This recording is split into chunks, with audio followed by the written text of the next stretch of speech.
Hello friends, स्वागत है आपका इस नए चैनल कानूनी सोच में। मैं हूं एडवोकेट सनी शर्मा। और दोस्तों, आज की इस वीडियो में मैं आपसे बहुत ही इंपॉर्टेंट और सेंसिटिव बात करने वाला हूं।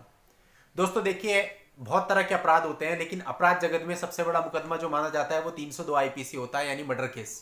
और दोस्तों, एक ये सिचुएशन भी आती है जब आपने कुछ किया ही नहीं, लेकिन आपके ऊपर मर्डर जैसा आरोप लग जाता है। जैसे कि दोस्तों, कई सारे मामलों में आजकल देखने में आ रहा है, हमारे खुद के पास कई सारे फिजिकल केस ऐसे हैं जहां पर पत्नी की किसी कारणवश डेथ हो गई, और चूंकि उसकी डेथ मैट्रिमोनियल हाउस में हुई थी, तो उसके पूरा जो इन लॉज का परिवार है, हस्बैंड है, उन सब पर मर्डर का मुकदमा कई जगह पे 302 और कई जगह पे 304 बी का मुकदमा चल रहा है।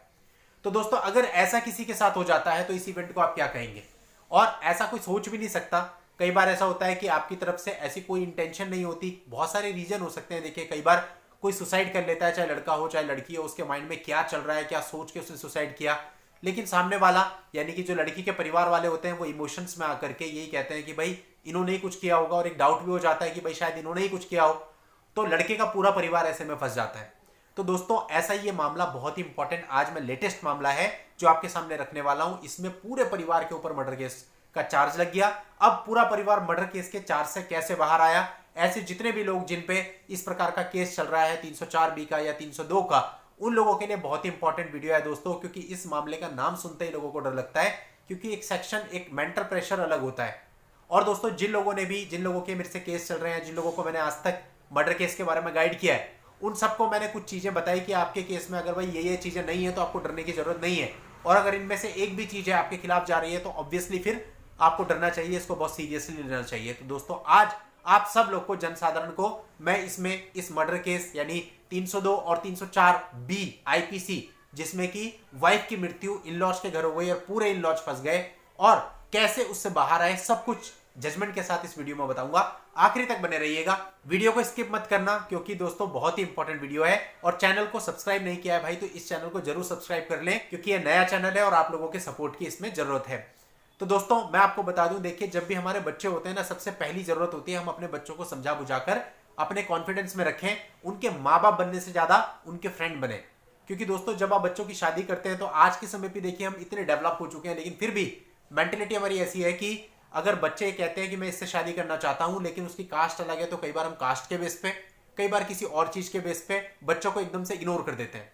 ठीक है दोस्तों, बच्चे उतने समझदार नहीं होते, आप लोगों को उनके बारे में समझना चाहिए, और पूरा राइट भी है इसका, आप माता पिता हैं। लेकिन इसके बावजूद आपको थोड़ा सा यह भी सोचना चाहिए कि कहीं बच्चा आपका कोई गलत स्टेप ना उठा ले आपकी जिद की वजह से, जिसकी वजह से उसकी भी लाइफ चली जाए और सामने वाली कई फैमिलीज भी खराब हो जाए। तो दोस्तों, ये सारी ही चीजें अपने को समझनी बहुत जरूरी होती है। ये सब मैं इसलिए बता रहा हूं क्योंकि ऐसा कंटेंट इस मामले में है जो मैं आपको बताने वाला हूं। तो चलिए दोस्तों, पूरे पहले फैक्ट आपको समझाता हूं क्या थे। दोस्तों, इस मामले में 28 जुलाई 2010 को दोनों की शादी हुई थी। उसके बाद दोनों खुशी खुशी ज्वाइंट फैमिली में रहने लगे, लेकिन केवल 2 महीने के बाद ही सितंबर 2010 में जो वाइफ थी वो अपने बेडरूम में पाई गई। उसने दोस्तों अपनी जान दे दी थी और वो फंदे पर झूल गई थी। अब दोस्तों, जो लड़की के फादर थे उन्होंने कंप्लेंट कर दी कि भाई लड़की मुझे कहती थी कि लोग इल ट्रीटमेंट करते हैं और साथ ही गोल्ड रिंग मांगते हैं लड़के के लिए, और कई सारी चीजें उन्होंने बताई, और उसके बेस पे उनके ऊपर एफआईआर दर्ज हो गई 498 ए की, 302 आईपीसी की, 304 बी आईपीसी की। अब दोस्तों देखो, पूरी फैमिली पर मुकदमा हो गया। जाहिर सी बात है, ऐसा बड़ा केस होता है तो कुछ समय जेल में भी रहना पड़ता है, उसके बाद ही आपकी बेल मिलती है। तो इनिशियल हैरेसमेंट तो आपका स्टार्टिंग में ही हो गया, क्योंकि ये सारी चीजें आपके साथ हुई। चलिए खैर, उसके बाद आप जब मुकदमा लड़ते हैं तो प्रोसिक्यूशन अपने विटनेस प्रोड्यूस करता है। तो यहाँ पर जो प्रोसिक्यूशन था यानी जो पुलिस वाले थे, उन्होंने 9 विटनेस अपनी तरफ से पेश किए, और जो डिफेंस था यानी जो इन लॉज की फैमिली थी, हस्बैंड वगैरह थे, उन्होंने डिफेंस में 4 विटनेस पेश किए। अब पीपी यानी जो पब्लिक प्रोसिक्यूटर था, उसका कहना था कि भाई जो लड़की की डेथ है वो मैट्रिमोनियल हाउस में हुई है। पहली बात तो ये, और दूसरी बात ये कि वो उसे इल ट्रीटमेंट भी करते थे, जैसे कि फादर ने बताया, उसे गोल्ड वगैरह के लिए उसको हैरेस किया जाता था। तो इसलिए इन सब पर ये चार्जेस बनते हैं। अब दोस्तों, जो डिफेंस में निकल के आया वो ये निकल के आया कि दोनों फैमिलीज के बीच में किसी भी प्रकार का किसी भी बात को लेकर कोई भी विवाद नहीं था। लड़की की जो शादी थी वो उसकी मर्जी के खिलाफ हुई थी, सारी चीजों को देखने के बाद ये निकलता था। तो इसलिए जो लड़की है, लड़की ने अपनी जान दे दी। अब इसमें ससुराल वालों का कोई भी हाथ नहीं है, ये चीज डिफेंस में निकल करके आई। दोस्तों, यहां पर मैं आपको एक चीज बताना चाहता हूं, जिन भी लोगों के साथ ऐसी घटना घट जाती है उन लोगों के मेरी इन पॉइंट से कुछ हेल्प मिलेगी। देखिए, आप लोगों सबसे पहले तो ये समझ लीजिए आप स्टैंड कहां करते हैं। आप स्टैंड कहां करते हैं इस मर्डर केस में, इस बात को समझने के लिए आप ये देखिए क्या क्या एलिमेंट्स ऐसे हैं जो कि आपके फेवर में हो सकते हैं या फिर आपको फंसा सकते हैं। पहली चीज, लड़की की डेथ कहां पर हुई है। मैट्रिमोनियल हाउस में या पेरेंटल होम में। अगर उसके अपने पेरेंटल होम में हुई है तो आपको ज्यादा घबराने की जरूरत नहीं है, लेकिन अगर मैट्रिमोनियल हाउस में हुई है तो कहीं ना कहीं इल्जाम आपके ऊपर आएगा। सेकंड चीज, जब लड़की को यह पाया गया कि उसने अपनी जान दे दी, उस समय पे लड़की जिंदा थी, या जब उसे नीचे उतारा गया तो उस समय पे वो मर चुकी थी? और जिंदा थी तो क्या लड़की ने कोई डाइंग डिक्लेरेशन दी थी किसी के सामने? कोई डाइंग स्टेटमेंट उसका है ऑन रिकॉर्ड? अगर दोस्तों है और वो आपके फेवर में है तो फिर कोई दिक्कत वाली बात नहीं है। लेकिन अगर दोस्तों उसका डाइंग डिक्लेरेशन है और वो आपके अगेंस्ट है तो फिर आपके लिए बहुत बड़ी समस्या हो सकती है। या फिर दोस्तों अगर लड़की का डाइंग डिक्लेरेशन नहीं है तब भी आपको घबराने की जरूरत नहीं है। इसके अलावा दोस्तों अगला पॉइंट आता है सुसाइड नोट। अगर लड़की ने ऐसा कोई नोट बनाया, ऐसा कुछ लिख करके वो गई और वो नोट पुलिस के हाथ लग जाता है, उसमें आपके फेवर में चीज लिखी है कि भाई इनका हाथ नहीं है, मैं अपनी मर्जी से ये स्टेप ले रही हूं, तब भी चीजें आपके फेवर में है। लेकिन यदि उस नोट में आपके अगेंस्ट कुछ लिखा है कि वे मेरे साथ ऐसा ऐसा करते थे, इस वजह से मैं ऐसा कर रही हूं, तो दोस्तों फिर ये पूरी तरह से आपके खिलाफ जाएगा। अगला एलिमेंट आता है दोस्तों पोस्टमार्टम रिपोर्ट। पोस्टमार्टम रिपोर्ट में डेथ का कारण क्या निकल करके आता है? जैसे कि इस मामले में पोस्टमार्टम रिपोर्ट में डेथ का कारण निकल के आता है हैंगिंग। कई बार ऐसा होता है कि डेथ का कारण कुछ और निकल के आए तो वहां पर आपको प्रॉब्लम हो सकती है, लेकिन अगर हैंगिंग निकल के आ रहा है तो यानी इसमें आपको कोई प्रॉब्लम नहीं है। अगली चीज होती है दोस्तों जहां पर ऐसा लगता है कि लड़की को कुछ दे दिया है, मतलब खाने में कुछ जहर मिला दिया है या कुछ ऐसी चीज मिला दी है और उसके साथ ऐसा किया गया है, तो दोस्तों ऐसे केस में विसरा जांच होती है। तो विसरा जो जांच होती है उसमें पेट के अंदर के जो हमारे पार्ट्स होते हैं लाइक किडनी, लीवर, स्टमक, उन सबका कुछ पार्ट लिया जाता है और उनकी जांच की जाती है केमिकली, और उस जांच के अंदर ये देखा जाता है कि इसमें कोई पॉइजनियस एलिमेंट निकल के आया या नहीं आया। इस जांच को विसरा जांच कहते हैं।